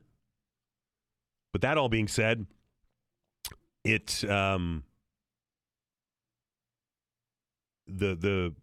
word is that the Americans are demanding that Venezuela exclusively deal with them with regards to their oil, not to supply oil to their, I'm putting quotes around this, their enemies, Iran and China and Russia, and deal exclusively with the United States. That would kind of lead me to think more along the lines of this was more about getting those resources. What does this mean for the Canadian oil industry, right? We know that Alberta is rich with heavy crude, with this bitumen.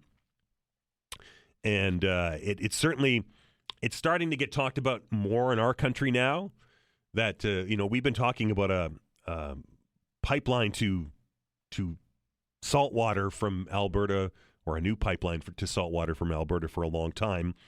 Does this move the needle forward? Does this remove some of the opposition? I didn't look today, but yesterday during the show, I grabbed a quick look at some of the oil futures from the Alberta crude, and they were down a bunch. I think it's 7 or 8%. If the Americans don't need our oil anymore, then where do we go with it? I mean, Donald Trump has said from day one that he doesn't need our oil, which we know is false. But now that they have another source, or if they're able to extract that source, which is also another item that's up for debate, then what?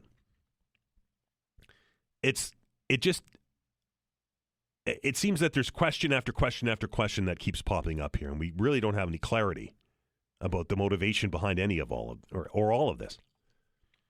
The President of the United States on the weekend said that they need to have Greenland in their fold because it's covered, I think he said, with Chinese and Russian ships, and that the Greenlanders and the Danes don't have the ability to deal with that. But as one of our callers said earlier today, Greenland is essentially our next door neighbor.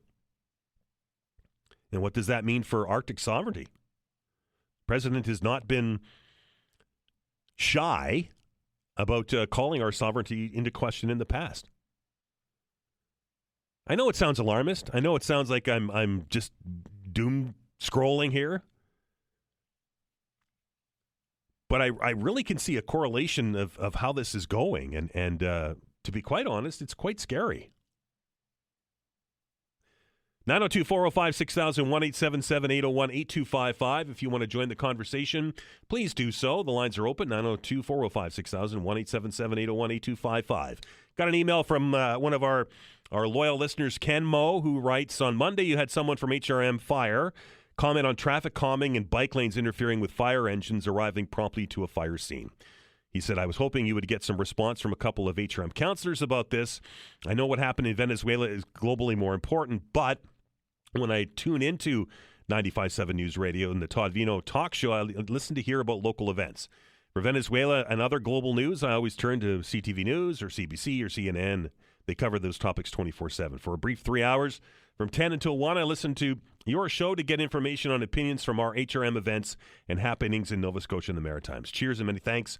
And that comes from Ken. And Ken, that's a legit concern. It really is. But I think that more now than ever, this is becoming a Canadian issue. I think that this isn't a Venezuelan issue, and this isn't a Greenland or a Denmark issue. This could affect all kinds of things for us. And I appreciate it, and we do our very best to try and focus on the local issues. But I think that this is something that people are talking about, and I think that it's important to give you all an opportunity to have your say on it. But I appreciate the email. 902-405-6000, 1-877-801-8255. Back after the news.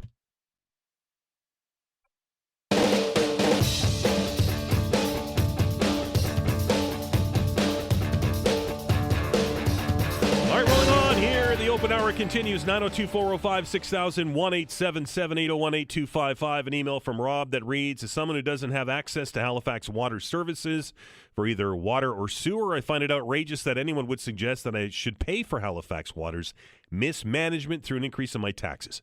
It's bad enough suggesting ratepayers or taxpayers who enjoy their services should pay for that debt, but it's doubly insulting to suggest that Halifax residences who don't even have access to the service should help pay for that debt. And that comes to us from Rob. 902-405-6000, 1-877-801-8255. Back to the phones. Hello, Rick. Hey, good afternoon, Dan. Look, I got a suggestion. This is just a quick suggestion. We should invite Donald Trump to come up here and take control over Nova Scotia Power. Yeah, I don't think that would go over well. Just thinking out loud. Well, you know, it's a joke. Okay. Okay, fair enough. What's on your mind, Rick? Okay.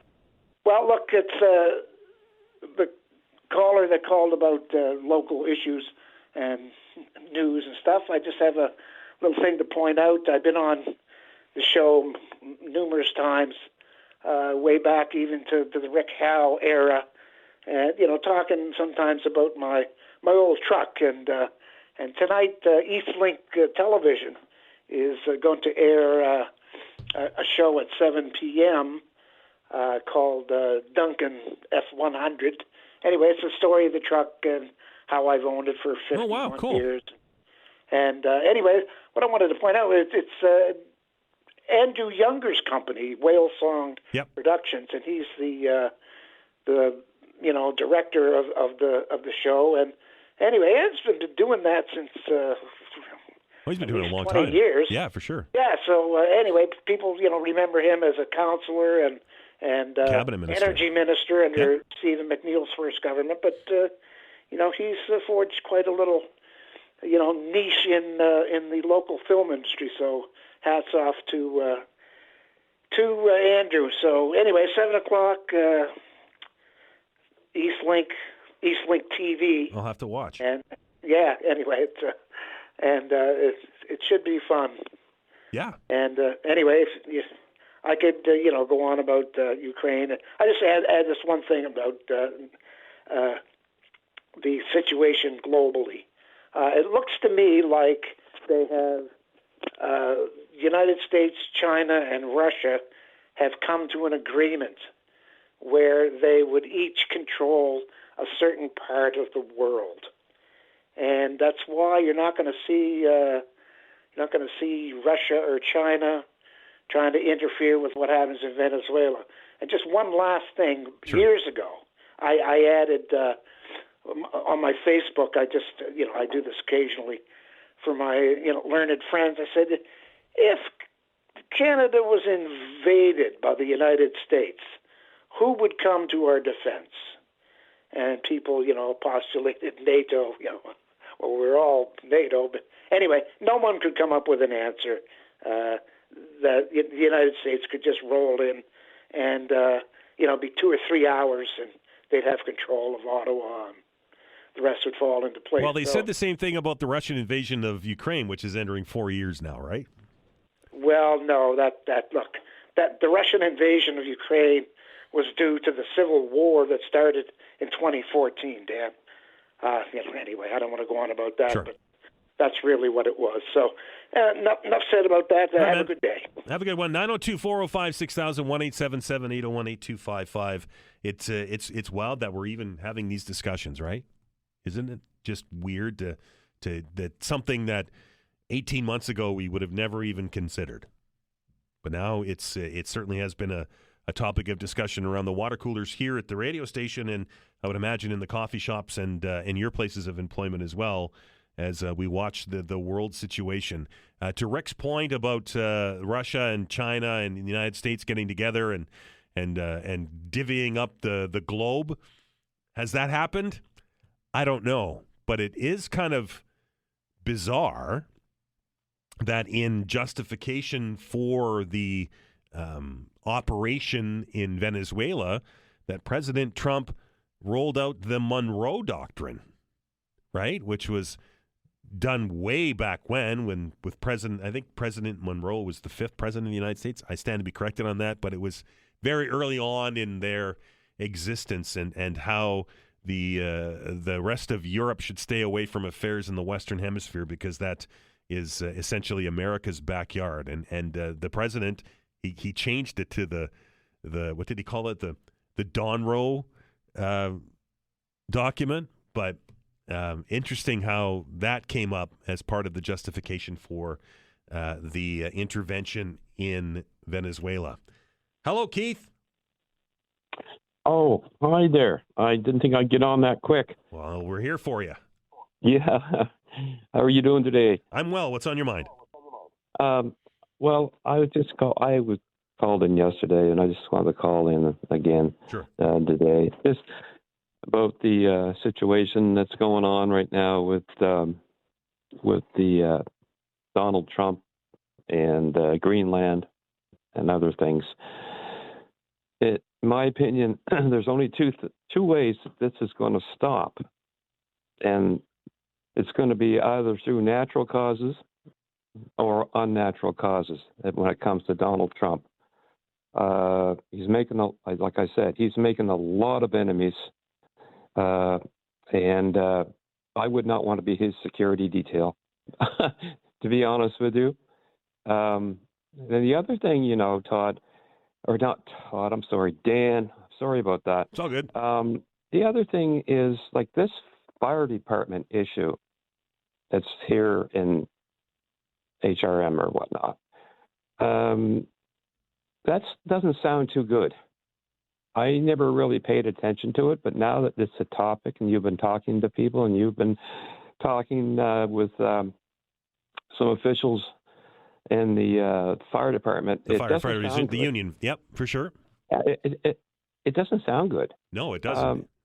And the speed bumps and this and that, that's certainly not helpful when you're trying to get a fire truck to a major fire like they had out in the Lower Sackville. I think it was with that apartment building. Right.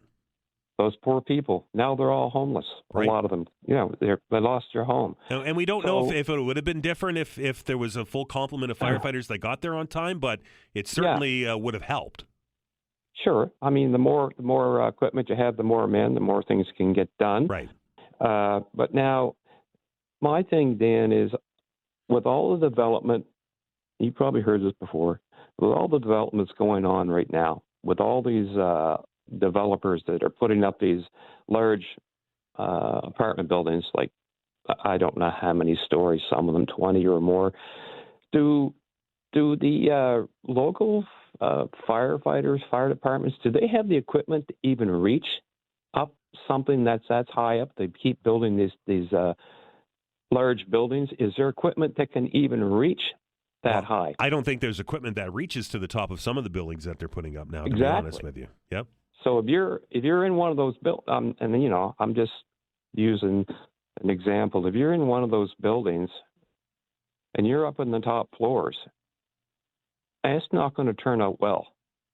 So then what happens? Who goes after who?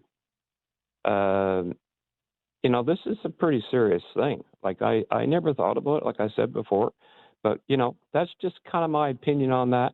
And I don't know if anybody's got anything to add to it, or do you have something to say to it, Dan? Or well, Keith, I first off appreciate the call and appreciate you joining the conversation. Tall buildings aren't essentially an HRM issue. There have been tall buildings in many cities around the world, and I don't think you can physically make a piece of apparatus that will get up to 30-story building or a 40-story building, but it certainly lends credence to what the union's concerns are. If you have to fight a fire on a high floor in a building and you need to get people into that building as quick as possible, if the response time is slow because of a lack of staff or a lack of working equipment or some of the engineering issues that we addressed with our conversation with the union yesterday, then it all adds time, right? And if you add time, seconds count when it comes to fire suppression and saving people's lives. So I urge City Council when we're having discussions on budget, and I get the situation. I think we all understand the situation that they're in, right? They're looking at, 10.9% now? But when they have these discussions, I hope that they're having these discussions and getting information from people like Brendan Marr from the union, who are on the front lines, and having these conversations with them when they make these decisions, because there's only a certain amount of money to go around. And we need to spend money on things that have the biggest bang for our buck, I think is the best way to describe that. And who's going to argue about spending a few dollars more on ensuring that we have the right amount of firefighters to help us in our time of need? Keith, I appreciate that call. We're going to take a break. You're listening to The Todd Veinotte Show. I'm Dan Ahlstrand. Back in minutes.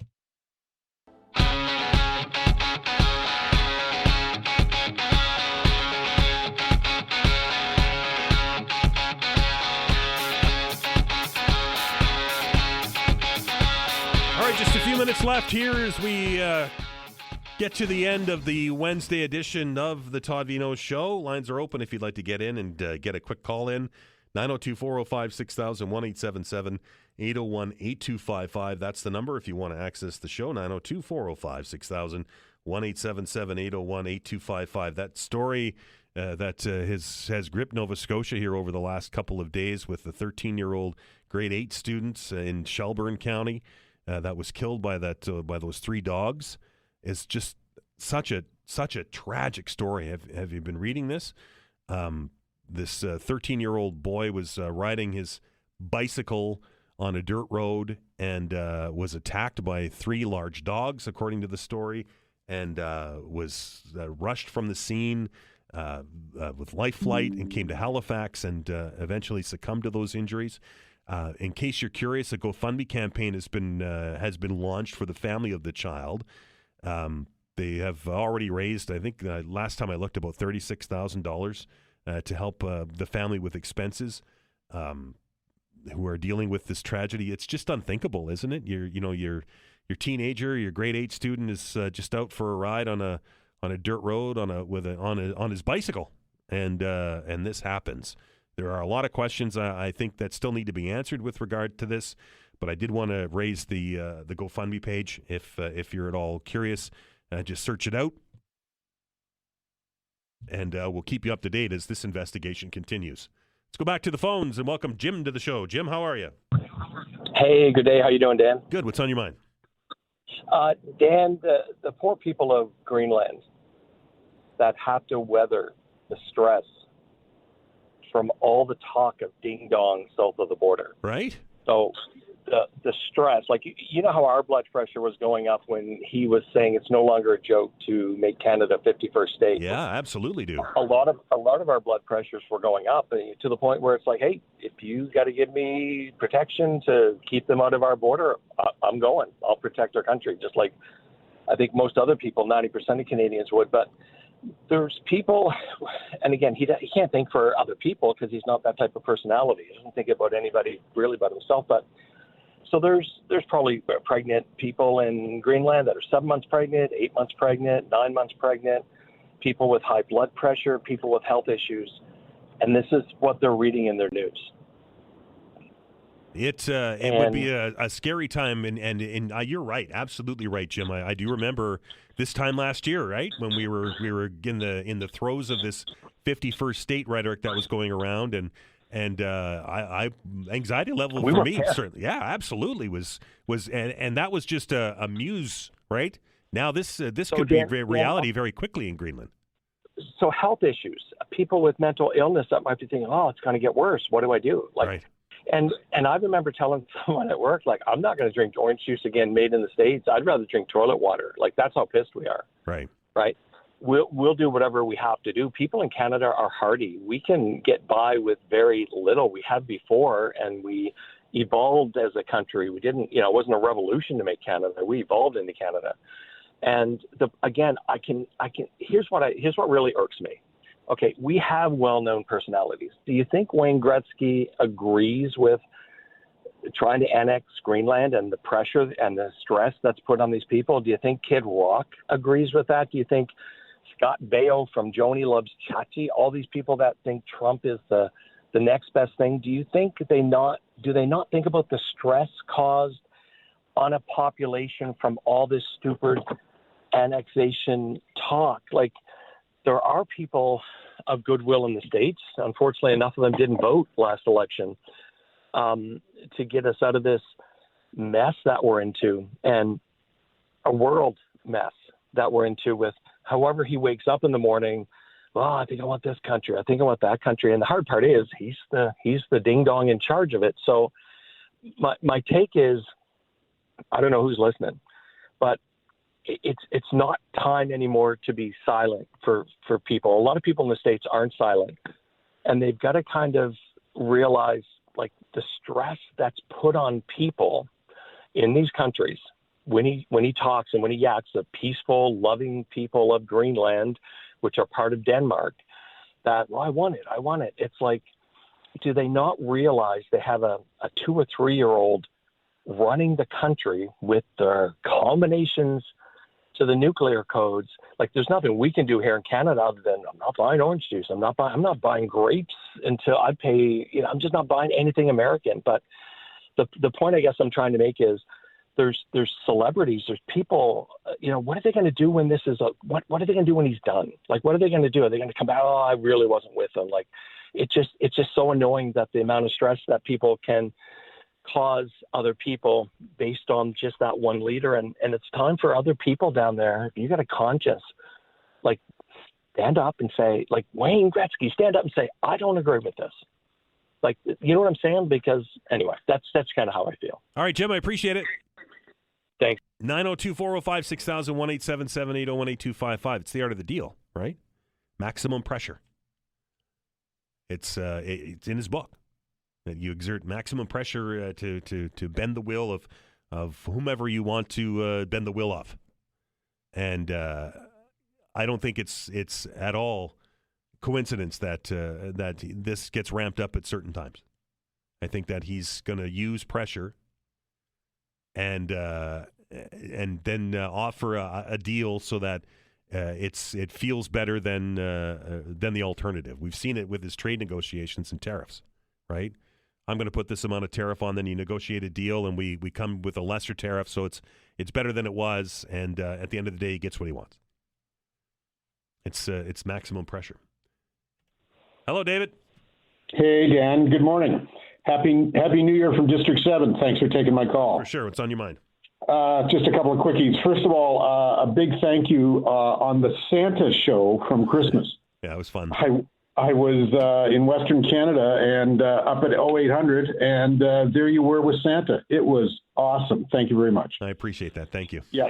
So lots to discuss, and I might actually have a PSA from District 7 tomorrow to let you know about. Okay. But I'd like to just reflect on Ken's call. Sure. And this is something that Gloria and Chris talk a lot about, and I think we've got a rabbit hole developing here. And I love international news. I tracked the ship when it got boarded by the Americans off Scotland this morning. All good stuff. But Dan, we've got a serious issue in this town, and that's HRM's budget and upcoming taxes. Right. Everybody's bemoaning 4% for Nova Scotia Power. Halifax Water wants 15%, and HRM wants 10 or 11% on a much bigger net number than your power bill. Right. And nobody's talking about it. And as an example, staff started working on something in a bike lane in District 7 years ago, and they didn't do anything about it. And now they've brought it back around St. Mary's University, and nobody really wants it. and it's hundreds of thousands of dollars. So there's this must thing that we need, like the gentleman just now about firefighting. And I've spoken to senior firefighters in this town, and they don't have ladders that go to 20 stories. Yep. But there is something in the world that does that. It's a drone that goes up and fights the fires like they had in Hong Kong. But we never talk about these things because we go down these other lovely to talk rabbit holes when we're all going to get hit possibly by a 10% tax increase or tax rate increase or gross tax amount. And we need to bind together as a community to go against our staff and our politicians who want more money for frivolous things. And I think we're going to be listing some of those costs, like how much does it cost for colored sidewalks? How much does it cost for speed bumps? Things like that. And I think the community is finally going to see what are some of the things that are costing that may not be really necessary that could keep our tax rate down. Appreciate it, David. Thanks, man. Have a good day. 902-405-6000, 1-877-801-8255. Remember that number because we're going to do this again tomorrow at 11 o'clock, and I'm looking forward to taking your calls.